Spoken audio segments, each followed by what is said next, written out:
What is going on, guys? Diamond Flame 2 coming back with a brand new video. So today, don't mind my throat. I was skiing and dry throat, but whatever. I'm coming back to you with a brand new video. You might be wondering why I have this diecast in my hand. Well, this is the most modern non-box diecast I have. So all my other new diecasts are in boxes. So today we're going to be going over NASCAR safety and what can make NASCAR more safe.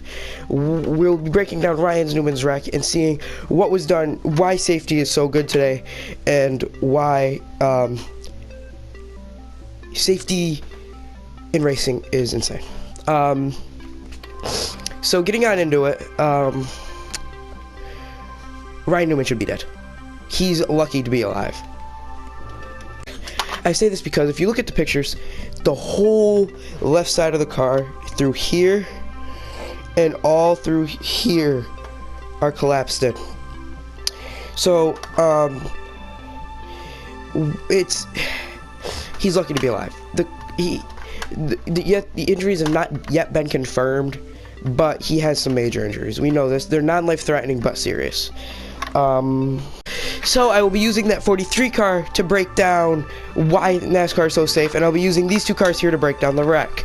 So as we know, Ryan Newman's in the 6 and Blaney's in the 12. So when Blaney came across, he was down here on the track. So he was on the inside or the outside of the track.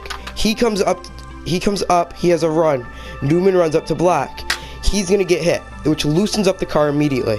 Then when Newman comes back down the track, he still has that run, because we've seen the closing speed in the clash and the duels, and how when that car gets that run, especially with Kyle Busch's wreck in the clash, there's no stopping that car. So they can come up, their momentum gets stalled, but they still can get that run. So we've seen that like that with the racing and the clash. So when Blaney comes back down, Newman comes back down to block, because it's on the last lap of the Daytona 500. You're going to see it. He gets turned off the nose of the 12. So then he's going to slam the wall like this, hitting the driver's side, and then the weight shift causes the car to flip up and over. Then he's going to land like this. He's going to come across. And then Corey LaJoie, he's landing, his car's like this. Corey LaJoie is going to come along and bang, like that. I don't know how the car was oriented like this. So the car's like this after hitting the wall. Corey LaJoie comes along and bang, right there. As you can see, where the car hits, it's on the driver's side. So he's hitting right there on the driver's side, which is going to send Newman's car up and over and landing back like this. Then sliding across the ground, sparking, with the whole rear end cut or off. And as you know, in the back of these cars here is the fuselage for the car, which is causing the fuel to spill out. So as it sparks, fuel is spilling out onto the car. Well, once the car came to a stop, the fuel lit, which causing a fire. So Newman is now, conscious or not, which I doubt he's conscious, is now trapped under the car like this. He's now trapped in the car, even if he's conscious or unconscious, with the fire. Safety crews got there extremely fast, which is really good, or else this could have been even worse. So now breaking down more of the safety aspects of the cars. So when Michael Waltrip had his crazy wreck, I could be on the wrong wreck, but it was the one in the 30 at Bristol. He was also trapped in the car. So they added the driver escape compartment, which is a rectangular cutout over the driver's side. But you don't see drivers use that anymore, because the siding in the roll cage is so sturdy on these cars today that they don't end up using that. So what tends to happen is it's just there more than all the time. The only time I've seen it used is to cut drivers out of cars, which they can do without it, or to do driver changes if the driver's sick or needs to get out of the car. They don't use it for anything else. They always just unbuckle their window net and get out. Sometimes they use it if they won, they pop it up and get out that way, but still, there's no safety reason to have it there. And if you look at the pictures of Ryan Newman's crash, there's one in particular where his car's like this, and it's right after he got hit. You can see right in the middle of the car, it's split. And you can see, especially, there's a box in the car where it's not like he needs to be, where you could see that safety thing I'm talking about. Let me see if I can pull up the picture. I don't have it to the best. I'm not able to put it on my editing software, but you can see right in here, right? You can see how there's that rectangle right in there. You can see that the rectangle that he's cut out, where that is. So that's what collapsed in on him. So he's sitting in his car, right? And then this rectangle piece comes down and hits him. That's, I think, what gave him the trauma injuries. Because we know he was rushed into the trauma center, or emergency at Halifax Medical Center. That's all we know. I'm assuming that's what gave him that injury because of the way that came down. But if you look, yes, that's where the car hit. But if that wasn't there and that was a roll cage, that wouldn't have happened. That wouldn't have came down. Ryan Newman would still be okay. He wouldn't have as bad injuries. He would still have injuries, I guarantee it, but he wouldn't have as bad of injuries. That second blow wouldn't have been that bad. That's the reason, is because when you have a little cutout there that's made to open and close, you see it, like if you watch the bounty hunter shows or whatever, you see it.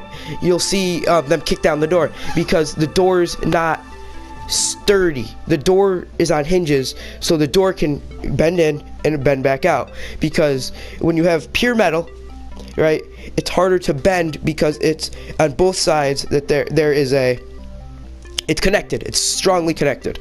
But when you go to something like a door where there's a hatch, you have the one side that's connected with the hatches, and then you have another side that's made to open and close. So when you have something like that, it's going to bend in. And once it bends in, it's not going to take as much force to bend it in as it would if it was sturdy metal. So I think if NASCAR wants to make any safety changes going forward from this wreck, they're going to want to get rid of that, because it's not used anymore because how strong the cars are. It was used 10 years ago. It's not used today. Therefore, it's not practical. Therefore, it's just, if there's something that's not practical, it's not used. Like if there's a chair that's impractical because it's a stupid design, nobody uses it. If there's a door that is a stupid design or impractical, nobody uses it. Therefore, when there's something impractical that can cause harm to others, like we've seen here with Ryan Newman, that's the only thing in my mind that NASCAR should change. Because if you take that wreck and throw that wreck 10 years ago, he's dead. There's no surviving that. It shows how good the technology is today.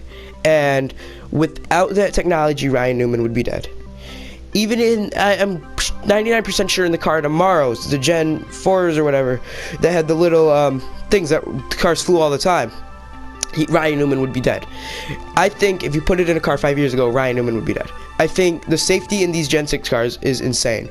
And I think the safety is always improving in NASCAR. And for somebody to be able to walk away from that hit is phenomenal.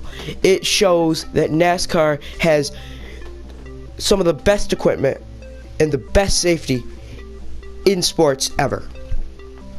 Yeah, you've seen Eric Almirola's back injury. That's because there's the one impact, so his body's being the momentum of his body's being thrust forward, and then the car lands down, pushing him down, and then he gets hit again. So his body moved in like 3 different directions. That's why he broke his back. But still, it's far and few between. The last death in NASCAR, and the highest level, was 2001, as we know in the Daytona 500, Dale Earnhardt. So in order to be 19 years later and see our first major life-threatening injury, or life-threatening wreck, is phenomenal. It's absolutely phenomenal to be able to go 19. Yeah, we have BJ McLeod in the Xfinity Series, but that was more, he got injured once and he didn't stop, and he kind of did it to himself. Not BJ McLeod. What was his name? 04, he had it. Rick at Talladega. Shit, I don't know, but I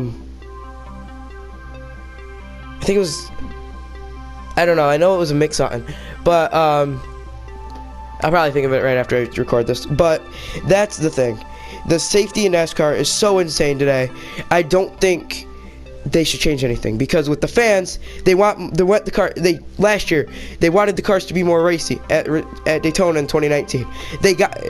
But the safety is good the racing is bad. So then NASCAR listens to the fans and gives them a change in Talladega. And we see Larson's flip. Safety goes down, racing goes up. Fans now are complaining that the safety's too low in the cars. They need more safety. Well, previously, when safety goes up, 99% of the time, raceability goes down. There are some things like the Honda device that doesn't affect that, but safety to the cars, when they go up, racing ability goes down. There's that middle, but the cars aren't going to be racy. And whenever a driver straps into a car, whether it be street stocks, pro stocks, modifieds, late models, midgets, cup cars, Xfinity, truck, Indy, F1, any form of racing ever, those drivers know that could be their last breath outside of a car. They know that they have a chance to die. And that's what makes these guys so amazing, is they know that they have the chance to die, but yet they still do it anyway. And I think that it shows how strong mentally these guys are to be able to go in there knowing that their life's on the line and do that, and do their thing, and put on a great show for us and not back down. And next week, it's going to be tough to get in the cars. I guarantee for the drivers. It's even going to be on their mind even more about the risks of the racing. But they're going to get right in there and do their thing because it's what they love to do. I think Junior said about Senior that he died doing what he loved, and it would have made him happy. And a lot of these drivers say if they die in a race car, it's the way they want to go out because they're doing what they love. You can ask almost all the drivers, and they'll say they don't want to die in a race car, but if they had to, they would be doing what they loved. And I think it shows how mentally strong these guys are, as well as physically strong, because of the fact that they're able to do this. So that's my safety opinions on the Ryan Newman crash. I will do a full review of the race later today. I just want to get this video out there for anybody that is kind of confused on what happened with the Newman's crash or don't really know what happened. So I just wanted to get that out there today. But thank you everybody for watching. This has been Diamond Flame 2 coming back. Remember to like, comment, subscribe, and turn on bell notifications to join the Flame Nation. And as always, I'll see you guys in the next one. Peace out, guys.